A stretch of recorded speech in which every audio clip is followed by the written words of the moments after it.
तो दोस्तों आज हम फिर से आपके लिए लेकर आए हैं देश दुनिया की सभी ताजा बड़ी खबरें। फटाफट एक एक कर विस्तार से आज आपको बताएंगे, तो वीडियो को अंत तक जरूर देखें। दोस्तों वीडियो बनाने में हमें काफी मेहनत लगी है, तो वीडियो को दिल से लाइक कर दें। जी दोस्तों, पहली खबर में आपको बताएंगे कि उत्तर प्रदेश में विधानसभा चुनाव से पहले ही यूपी को 4 और प्रदेशों में बांटेगी भाजपा।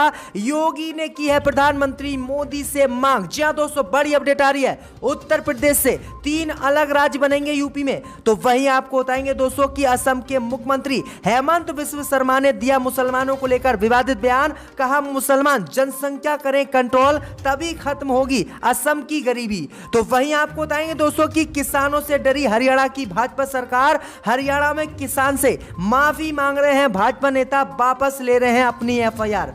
तो वहीं आपको बताएंगे दोस्तों कि उत्तर प्रदेश में चुनाव से पहले मायावती को लगा बड़ा झटका। मायावती की पार्टी बसपा के 60 कार्यकर्ताओं ने दिया इस्तीफा। मायावती पर लगाया है धन उगाही का आरोप। तो वहीं आपको बताएंगे दोस्तों कि पटना में एफआईआर दर्ज होते ही बाबा रामदेव की निकली हेकड़ी। कहा अब लगवाऊंगा कोरोना वैक्सीन, डॉक्टरों को भी बताया देवता। तो वहीं आपको बताएंगे दोस्तों कि चीन की कोरोना वैक्सीन का सऊदी अरब में जबरदस्त विरोध। सऊदी अरब ने नहीं दी इसे लगाने की अनुमति।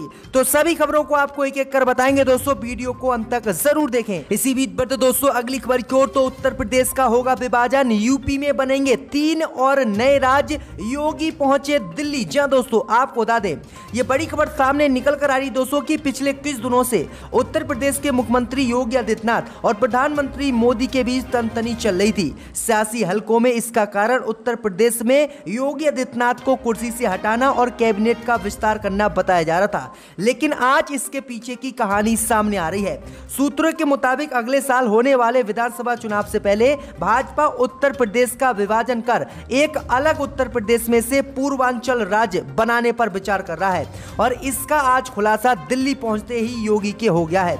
दरअसल आपको बता दें कि प्रधानमंत्री नरेंद्र मोदी के करीबी और पूर्व नौकरशाह एसके शर्मा को उत्तर प्रदेश भेजने और उन्हें विधान परिषद का सदस्य बनाने को भी इसी से जोड़कर देखा जा रहा है।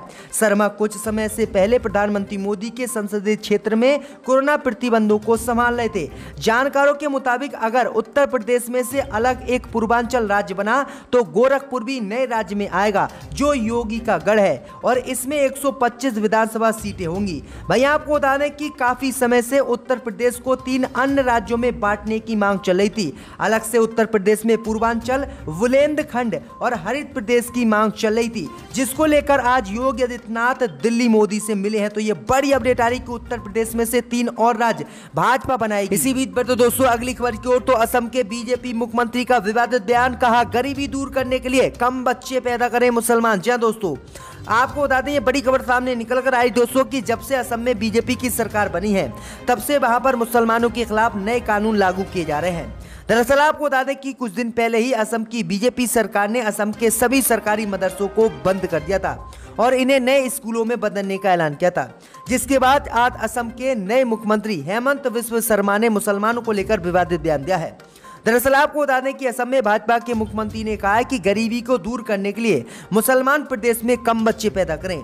उन्होंने कहा है कि मुसलमानों के ज्यादा बच्चे पैदा करने से असम में गरीबी बढ़ रही है, और इस गरीबी को सिर्फ इसी तरीके से दूर किया जा सकता है कि मुसलमान कम बच्चे पैदा करें, जिससे यहाँ पर गरीबी दूर की जा सकती है। तो किस तरह से मुसलमानों को निशाना असम की बीजेपी सरकार बना रही है, क्योंकि भाजपा लोगों को रोजगार नहीं दे पा रही है और रोजगार ना देने का ठीकरा मुसलमानों पर फोड़ रही है। इसी बीच पर तो दोस्तों अगली खबर की ओर, तो किसान आंदोलन ने छुड़ाए भाजपा की हरियाणा सरकार के पसीने। हरियाणा के भाजपा नेता मांग रहे हैं किसानों से माफी, वापस ले रहे हैं अपनी एफआईआर। जी दोस्तों, आपको बता दें कि कृषि कानून को लेकर पिछले 6 महीने से दिल्ली और हरियाणा की सीमा पर हरियाणा, पंजाब सहित पूरे देश के किसानों का आंदोलन जारी है। किसान लगातार मोदी सरकार से तीनों कृषि कानूनों को वापस लेने की मांग कर रहे हैं, लेकिन मोदी सरकार कृषि कानून को वापस लेने के मूड में नहीं है। इस बीच खबर सामने निकल कर आ रही दोस्तों कि किसान आंदोलन के बीच कोरोना प्रोटोकॉल का उल्लंघन करने के मामले में हरियाणा की भाजपा सरकार ने कई किसान नेताओं पर एफआईआर दर्ज करके उन्हें जेल में डलवाया था। लेकिन अब हरियाणा के जो सत्ताधारी नेता हैं, भाजपा के नेता हैं, वह किसान आंदोलन से डर गए हैं और हरियाणा के सत्ताधारी नेता किसानों से माफी मांग रहे हैं और किसानों पर दर्ज एफआईआरों को वापस ले रहे हैं। भैया आपको बता दें कि किसान आंदोलन पर केंद्र की मोदी सरकार सख्त है, तो हरियाणा की भाजपा सरकार किसानों के आगे गिड़गिड़ा रही है और माफी मांगकर एफआईआर वापस ले रही है और कह रही कि हम कृषि कानून को वापस कराएंगे। तो किस तरह से हरियाणा के भाजपा नेता, जेजेपी विधायक और जो है हरियाणा की भाजपा सरकार किसानों से डरे हुए है। इसी बीच पर तो दोस्तों अगली खबर की ओर, तो उत्तर प्रदेश में चुनाव से पहले मायावती को लगा बड़ा झटका, 60 वीएसपी कार्यकर्ताओं ने दिया इस्तीफा। जी हां दोस्तों, आपको बता दें कि उत्तर प्रदेश में चुनाव से पहले ही आज मायावती को बड़ा झटका लगा है। दरअसल आपको बता दें कि मायावती की पार्टी बसपा के 60 कार्यकर्ताओं ने आज बसपा से इस्तीफा दे दिया है। दरअसल आपको बता दें कि बहुजन समाज पार्टी के वरिष्ठ नेता और पूर्व मंत्री राम अचल राजभर को पार्टी से निष्कासित किए जाने पर जिले के कार्यकर्ताओं में नाराजगी है और उनको बसपा से निकालने के बाद से पार्टी में फूट सामने आने लगी है। गुरुवार को खलीलाबाद के दीघा बाईपास स्थित एक होटल में बसपा के 60 कार्यकर्ताओं ने सामूहिक इस्तीफा देते हुए पार्टी पर धन उगाही व मनमानी करने का आरोप लगाया है, जिसके बाद जो है मायावती को तगड़ा झटका लगा है। चुनाव से पहले ही बसपा के 60 कार्यकर्ताओं ने इस्तीफा दे दिया है। इसी बीच पर तो दोस्तों अगली खबर की ओर, तो बंगाल के किसानों को अब हर साल मिलेंगे 10,000 रुपए, ममता बनर्जी ने दी मंजूरी। जी हां दोस्तों, आपको बता दें कि पश्चिम बंगाल विधानसभा चुनाव के दौरान पश्चिम बंगाल की सीएम ममता बनर्जी ने किसानों को प्रत्येक वर्ष 10,000 रुपए देने का वादा किया था।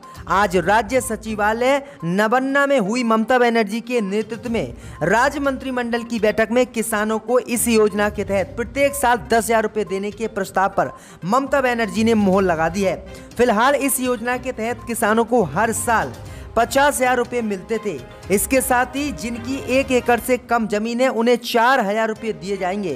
पहले उन्हें 2,000 रुपए दिए जाते थे। तो ये बड़ी अपडेट आई दोस्तों की पश्चिम बंगाल में अब हर साल 10,000 रुपए ममता बनर्जी बंगाल के किसानों को देंगी। तो ममता बनर्जी ने ये बड़ा ऐलान कर दिया है। इसी बीच में तो दोस्तों अगली खबर की ओर, तो तमाम अटकलों के बीच आज प्रधानमंत्री मोदी से मिलेंगे योगी आदित्यनाथ, आरएसएस को लगा बड़ा झटका। जी हां दोस्तों, आपको बता दें कि उत्तर प्रदेश में अगले साल होने वाले विधानसभा चुनाव से पहले ही लखनऊ से लेकर दिल्ली तक सियासी हलचल तेज हो गई है। मंत्रिमंडल विस्तार और संगठन में बदलाव की अटकलों के बीच मुख्यमंत्री योगी आदित्यनाथ नई दिल्ली में मौजूद है। यूपी के सीएम आदित्यनाथ आज सुबह प्रधानमंत्री मोदी के आवास पहुंचे। यहां पर उनकी बैठक में प्रधानमंत्री मोदी शामिल हुए और प्रधानमंत्री मोदी से उन्होंने बैठक की, जिसके बाद उन्होंने नड्डा से भी मुलाकात की है।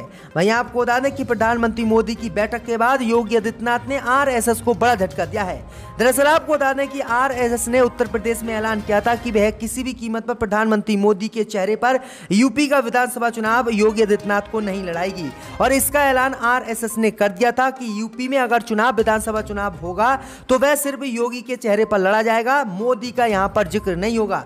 लेकिन योगी आदित्यनाथ ने आरएसएस की इस अपील को ठुकराते हुए आज आरएसएस के विरोध में जाकर प्रधानमंत्री मोदी से दिल्ली जाकर मुलाकात की है, जिसके बाद आरएसएस को योगी आदित्यनाथ ने तगड़ा झटका दिया है। तो ये बड़ी अपडेट आ रही दोस्तों। इसी बीच पर तो दोस्तों अगली खबर की ओर, तो पटना में एफआईआर दर्ज होने के बाद बदला बाबा रामदेव का मूड, वैक्सीन लगवाने का किया ऐलान। जी हां दोस्तों, आपको बता दें कि कोरोना की वैक्सीन को फर्जी वैक्सीन बताने वाले बाबा रामदेव का अब मूड बदल गया है और बाबा रामदेव ने भी कोरोना वैक्सीन लगवाने का ऐलान कर दिया है। दरअसल आपको बता दें कि पिछले दिनों एलोपैथी बनाम आयुर्वेद की जंग के बीच बाबा रामदेव ने एक बड़ा बयान दिया था और उन्होंने कोरोना वैक्सीन को बेकार बताया था और डॉक्टरों की पूरे देश में बेइज्जती की थी, जिसके बाद देश के डॉक्टरों ने बाबा रामदेव का विरोध भी किया था और उसके बाद पटना में बाबा रामदेव के खिलाफ एफआईआर दर्ज कराई थी। वहीं आपको बता दें कि एफआईआर दर्ज होने के बाद बाबा रामदेव का मूड बदल गया और बाबा रामदेव का दिमाग ठीक हो गया और अब बाबा रामदेव ने कोरोना की वैक्सीन लगवाने का ऐलान कर दिया है। तो किस तरह से एक एफआईआर में ही बाबा की हेकड़ी निकल गई। इसी बीच पर तो दोस्तों अगली खबर की ओर, तो चीन में बनाए गए कोरोना टीके का सऊदी अरब ने नहीं दिया मंजूरी पत्र। जी हां दोस्तों, आपको बता दें कि चीन में बनाए गए कोरोना वायरस के टीके को विश्व स्वास्थ्य संगठन से अनुमति मिलने के बाद भी कई देश इसे मंजूरी नहीं दे रहे हैं। इन देशों में सऊदी अरब, संयुक्त अरब अमीरात और बहरीन समेत मध्य पूर्व एशिया के कई देश शामिल हैं। यूएई ने तो ये भी कह दिया है कि ऐसे लोगों को देश में प्रवेश नहीं दिया जाएगा जिन्होंने चीनी टीका लगवाया है। आपको बता दें कि जब पूरे दुनिया में तेजी के साथ कोरोना वायरस के मामले कम हुए तो चीन में इसका उलट हुआ। चीन में कोरोना वायरस के मामले तेजी से फैले, जिसके बाद सभी देश कोरोना वैक्सीन पर अब शक करने लगे हैं और सऊदी अरब सहित अन्य मुस्लिम देशों ने चीन की वैक्सीन को लेने से मना कर दिया है और मंजूरी देने से इनकार कर दिया। तो ये बड़ी अपडेट आई दोस्तों, बड़ा झटका चीन को लग सकता है। इसी बीच बढ़ते दोस्तों अगली खबर की ओर, तो मुसलमानों के जनसंख्या नियंत्रण वाले असम सीएम के बयान पर ओवैसी ने किया पलटवार। जी दोस्तों, आपको बता दें कि असम के मुख्यमंत्री हेमंत बिस्व शर्मा की तरफ से मुसलमानों के जनसंख्या नियंत्रण पर दिए गए बयान के बाद अब असदुद्दीन ओवैसी ने उन पर पलटवार किया है। ओवैसी ने कहा है कि असम के मुख्यमंत्री ने एक बार फिर से जनसंख्या नियंत्रण की बात शुरू की है। ये हिंदुत्व बोल रहा है जो गरीब और शोषित लोगों पर आरोप लगा रहा है। असदुद्दीन ओवैसी ने आगे कहा है कि हकीकत यह है कि असम पहले से ही TFR 2.1 पर आ चुका है, जबकि राष्ट्र का TFR 2.2 है। साधारण शब्दों में कोई जनसंख्या विस्फोट नहीं है। आगे ओवैसी ने कहा है कि आपकी सरकार को लिंग चयनात्मक गर्भपात की बर्बरता प्रथा पर रोक लगानी चाहिए, ना कि मुसलमानों के बच्चे पैदा करने पर। तो ये बड़ा हमला ओवैसी ने जो है बोला है। इसी बीच में तो दोस्तों अगली खबर की ओर, तो बीजेपी विधायक ने अपनी ही सरकार पर उठाए सवाल, कहा मंत्रियों की नहीं सुनी जाती तो मेरी कौन सुनेगा। जी हाँ दोस्तों, आपको बता दें कि यूपी के संभल में भाजपा विधायक ने स्वास्थ्य सेवाओं को लेकर घेराव किया, जिसके चलते उन्होंने अपनी ही सरकार पर सवाल खड़े किए हैं। विधायक ने कहा कि मंत्रियों की ऊपर नहीं सुनी जाती। योगी आदित्यनाथ भी मंत्रियों की बात उत्तर प्रदेश में नहीं सुनते, जो उनका मन करता है वही उत्तर प्रदेश में योगी करते हैं। उन्होंने कहा है जब मंत्रियों की नहीं सुनी जाती है तो मैं तो एक विधायक हूँ, मेरी उत्तर प्रदेश में कौन सुनेगा। उन्होंने कहा है कि जिले भर में खुलेआम लूट डॉक्टरों द्वारा मचाई जा रही है, अस्पतालों में मामूली इलाज भी जनता को नहीं मिल पा रहा है। तो ये गंभीर आरोप अपनी ही सरकार पर बीजेपी के विधायक ने लगाए हैं, जिसके बाद योगी पर सवाल उठ रहे हैं।